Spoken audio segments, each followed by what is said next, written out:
Hola, estamos en la otra tele, en la jornada televisión, hoy con un tema que nos parece sustancial, importante y que además, justamente en el contexto de lo que es la otra tele, es una oportunidad de entrar al análisis de un tema que es el del fraude cibernético. Un tema que en su momento, en las primeras semanas posteriores a la elección del 2 de julio, fue difundido, analizado, desmenuzado por físicos, matemáticos y diversos especialistas que analizaron el comportamiento del conteo preliminar de votos, del conteo distrital y que encontraron diversas evidencias de irregularidades o de comportamientos atípicos en esos conteos.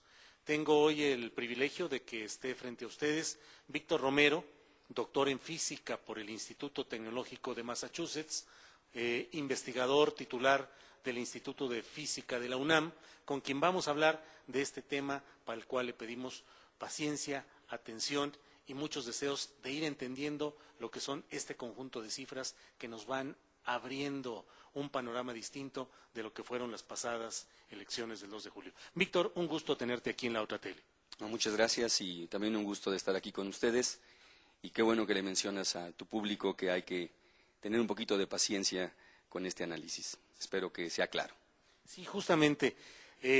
Son temas, son números, son conceptos técnicos que conviene ir avanzando en todo esto. Pero Víctor Romero, en un principio, yo lo viví como periodista en una reunión con científicos en el Club de Periodistas, en la cual, en esa reunión, se dieron a conocer los primeros indicios de estos comportamientos atípicos.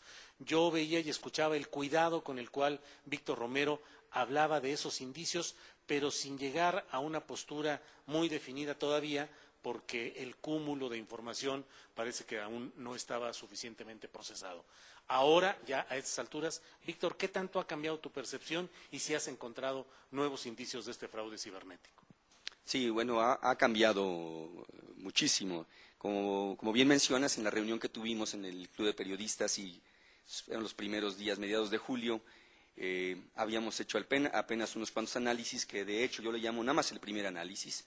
Tengo varios más, como 3 o 4 más. Y en aquel momento simplemente queríamos mostrar que había comportamientos, como bien dijiste, atípicos, comportamientos que uno no esperaría, pero hasta ahí, nada más. Y en aquel momento lo importante era generar en la opinión pública, en quienes nos escuchara, que valía la pena hacer un conteo otra vez, para estar seguros.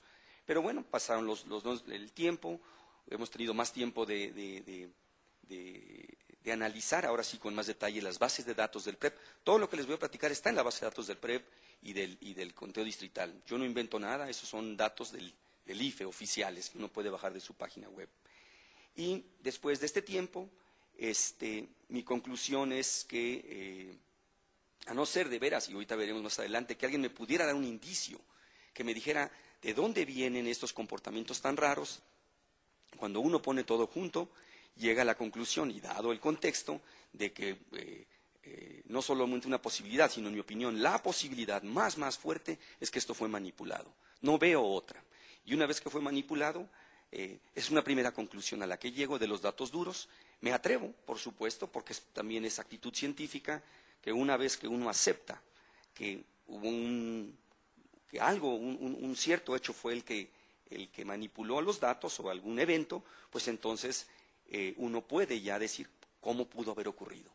Y entonces en una segunda parte de mi trabajo, que por supuesto es especulativo, no puede ser de otra porque no tengo todos los elementos en la mano, pero especulativo basado en la anterior, tengo una hipótesis, le llamo yo, de un fraude cibernético. Y eso es lo que quisiera platicarles. ¿Y qué has encontrado, Víctor? ¿Cuáles son los primeros planteamientos que encuentras? Con respecto a la primera parte, cuando decimos que es atípico es porque encontramos que se comporta muy lejano del azar, de lo que uno esperaría en una votación al azar. Y precisamente los expertos del IFE y otros expertos que han analizado estos datos nos dicen, no, es que esto no debería ser al azar. Entonces la primera conclusión es que efectivamente no es al azar. Pero si algo no es al azar, entonces ¿qué es? Esa es la pregunta interesante. Es el único paréntesis técnico creo yo que voy a hacer, es que la votación, la forma en que la voy a analizar, como yo tengo toda la votación segundo a segundo del PREP y segundo a segundo del distrital, pero vamos a concentrarnos en el PREP, como la tengo segundo a segundo, entonces yo puedo analizar, digamos, las primeras actas, las primeras 1000 actas, y luego las siguientes 1000, y luego las siguientes 1000, en el orden que fueron llegando. Cada uno de estos montones de 1000 tiene aproximadamente 300,000 votos. Entonces yo puedo utilizar estas actas, estos montones de 1000 en 1000, como si fueran encuestas de salida de 300,000 votos. ¿Sí? Y claro, me critican de que no debería hacer eso, pero lo puedo hacer y simplemente ver qué sale, ¿verdad? Y lo que encontramos es que lo que uno esperaría, ingenuamente, es que en cada caja, pues más o menos el número de votos del PAN pues fueran los mismos. Los del PRI más o menos los mismos, los del PRD los mismos, etcétera. Y no solamente eso, sino que coincidieran en porcentajes con el porcentaje final. Esa es la expectativa de un conteo al azar. Un conteo al azar debería de dar eso. ¿Y qué es lo que encontramos? Encontramos algo muy sorprendente. Encontramos que el PAN viene ordenado de mayor a menor en cada caja. ¿Sí? Por ejemplo, empieza con 130,000 votos en las primeras cajas y termina con 80,000 en las últimas cajas.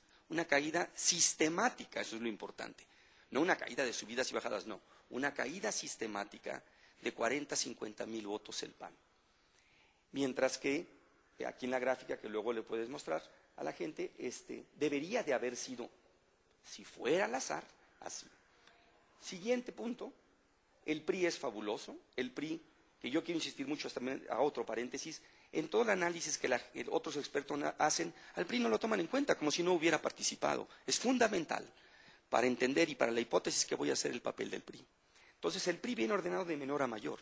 El PRI empieza en los primeros montones de 300,000 votos con 50, 55,000 votos. En los últimos anda en los 95,000 votos. Y sistemático otra vez. Entonces, los votos llegaron de tal forma que llegaron de menos a más para el PRI y de más a menos para el PAN.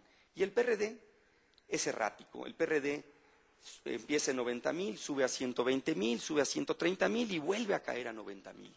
Entonces tiene unos bandazos tremendos.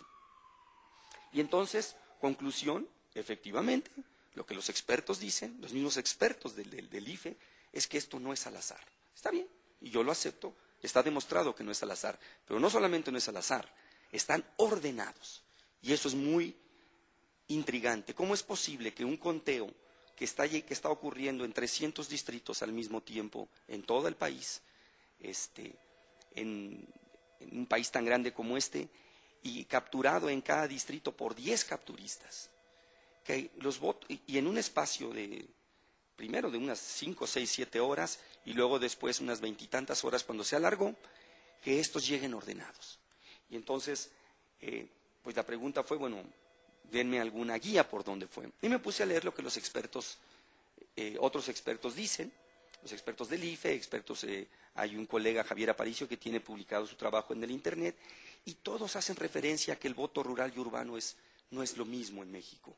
El voto rural y el voto urbano son muy diferentes en manera de votar, y son muy diferentes en cómo van llegando, porque están más retirados de los distritos, los rurales y los urbanos más cercanos, y entonces que esta es una fuerza, vamos a llamarle así, que induce a que las cosas se hayan comportado tan extrañas como se comportaron.